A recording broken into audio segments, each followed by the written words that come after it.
Now, the next one we're going to be talking about is fats. And now when it comes to our fats, we need to understand that our fats are essential for healthy living, and fat is actually not fattening in itself, but it acts as the raw material for a lot of our sex hormones. Fat per gram houses 9 calories. So it's significantly more than our protein and our carbs, which are both 4 calories per gram, but that doesn't mean that we have to restrict it, because you'll find that you're not having, where you would have, say, 100 gram serving of protein, you typically won't have 100 gram serving of fat, but instead you'll have 10 or 15 grams. An example of this would be toast and eggs. It's very different to have a piece of sourdough in front of you and 150 grams worth of eggs, which is about 2 eggs, versus 150 grams of butter on top of bread. You just wouldn't do it. So that's the cool thing, is that when it comes to fats being more calories per gram, we actually don't need to stress about heavily restricting them, because we typically don't have them at exceedingly high volumes in our diet anyways, unless we're intentionally doing it like something like keto.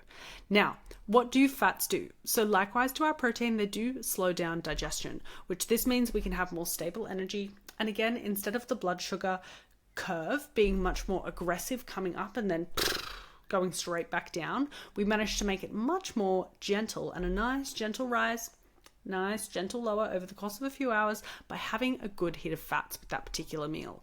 Fats also support our brain health, and this is where our omega-3s, so our anti-inflammatory omegas, are typically going to be found in fatty food items. They also help to build our hormones, reduce inflammation, and improve mood and cognitive function. So you'll notice I didn't say feed the brain, okay? Just because fats don't directly feed the brain doesn't mean that they're not great brain food, for the fact that they improve your mood and cognitive function. And when we have the right fats at play, we can achieve a lot of beautiful results.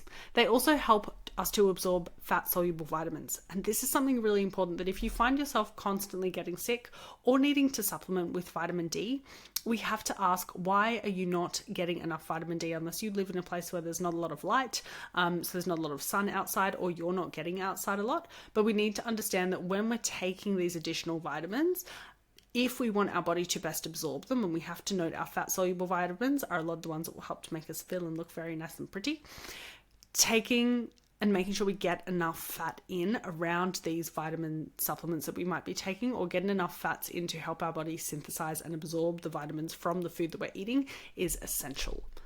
Now, when do higher fat diets help? So higher fat diets would be something like a ketogenic diet, or even a carnivore diet could tip into this. And so fat diets help, and high fat diets really help when it comes to phases of carb intolerance. You've just been told you have insulin resistance, and it's really important that when you've been told you have insulin resistance, that the first thing you do is not, well, I'm going to keep eating the exact same way I've been eating this whole time. The important thing is that with insulin resistance, we get to rewrite the narrative and stop our body from having these big ups and downs with our blood sugar, and start to eat differently and eat better in alignment with our blood sugar habits, so we can have more stable, happy, and healthy hormones. With this is where, when I was saying about carbohydrates and making sure that we are getting our carbohydrates around training, this can be really effective, that if we bias our carbohydrates to our most active times, and when we're not being active, we limit our carbohydrate intake, you're going to find your blood sugar is much more steady, much more stable. You'll find it much easier to focus on things as well. And you'll also find that you don't get those cravings and that brain fog hitting around 3 p.m, which is pretty cool. As well as that, when it comes to chronically stressed states, and then also, again, women with unstable blood sugar, fats help to keep us satiated for longer. So because it slows down digestion, or because it digests slower, should I say instead, what happens is we're able to not give in to the cravings, A, but B, not have those blood sugar dips or those blood sugar highs that also end up leading to, when we have a blood sugar dip, it's very easy to feel quite anxious. But likewise, when we're high, when blood sugar is elevated, we're feeling very sort of chaotic and erratic. And so it's important to know that these extremes on either end are not good. So that's where we want to keep ourselves nice and in the zone with our blood sugar habits, and healthy high-fat diets or high-fat meals around the right particular times help to piece that together. Also, again, in busy, low movement phases, it would be silly for me sitting here to consume a giant carbohydrate dense meal, because I'm just going to be sitting for the next few hours, not going to be using those carbs.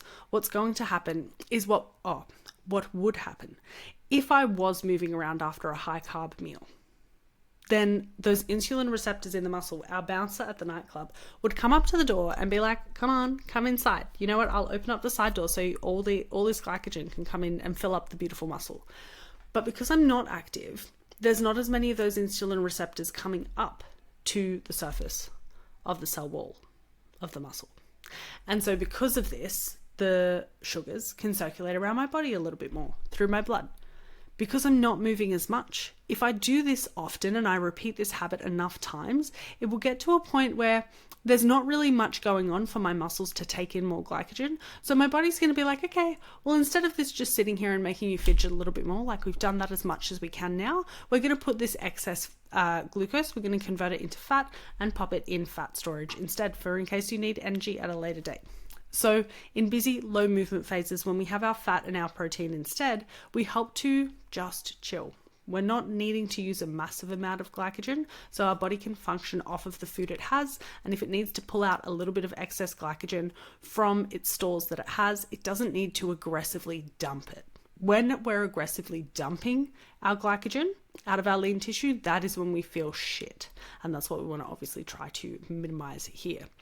Now, when it comes to fats, I recommend all of my female clients and friends. These are a few of my staples. So we've got Brazil nuts, and Brazil nuts are absolutely fantastic for a selenium dose. Now, selenium is really, really important for our thyroid health and our metabolic health. So we're going to find that if we can include 10 grams of Brazil nuts per day, we're going to start to notice an improvement again in our hair, skin, and nails, but also keep our thyroid nice and healthy. If our thyroid is functioning better, our metabolism can function better.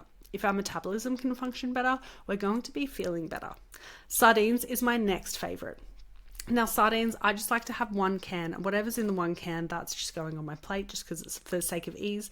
But that ends up being 1.5 to 2 grams of DHA, which is a really important fatty acid and omega-3 combined, as well as calcium, vitamin D, and selenium.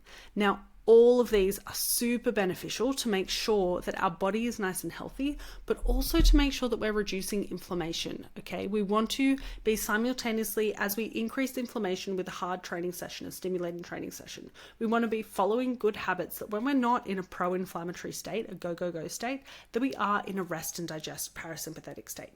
So what we eat helps to guide our body and direct it to the sort of state that we want to be in, which is to be burning calories at a great amount without feeling sort of fatigued or hungry, or like I was about to say upset, but fatigued, hungry, or burnt out. We also don't want to be burning calories at a sluggish rate. So we've got this beautiful range where we want to be burning calories at the top of our maintenance range more often than not, simply from living an active lifestyle, eating foods that increase our thermic effect of food, but also help with our cell health, because the healthier our cells are, the more those cells, the mitochondria, will be able to take, or the mitochondria is in the cell, but the more they'll be able to take in glycogen and utilize it for body's processes, instead of glycogen and glucose, which is sugar, being shuttled into our fats. We then have avocados and we've got wild salmon as well, which is omega-3 again, B vitamins and some antioxidants as well. And then we've got avocado, which again at a 50 to 70 gram serve, that's maybe half an avocado to include a day.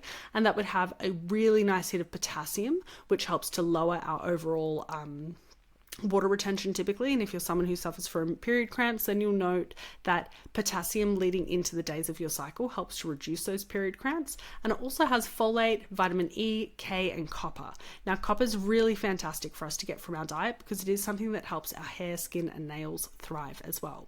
Then we have grass-fed, grass-finished meat. So I'd be lost if I didn't tell you just how beautiful and beneficial our red meat is. What is really beautiful and also high in some omega-3s is lamb, but of course our regular steaks, our regular beef mince is high in our iron, our B12, our zinc, and our creatine. When it comes to getting our iron from food, it's really important to note that we've got non-heme iron and we've got heme iron. And this is where, when it comes to the sort of iron that we need to boost our iron up on blood work, it's going to be our red meat's iron that helps us to do that. Now, next we're going to be talking about fiber, so I'll see you in the next one.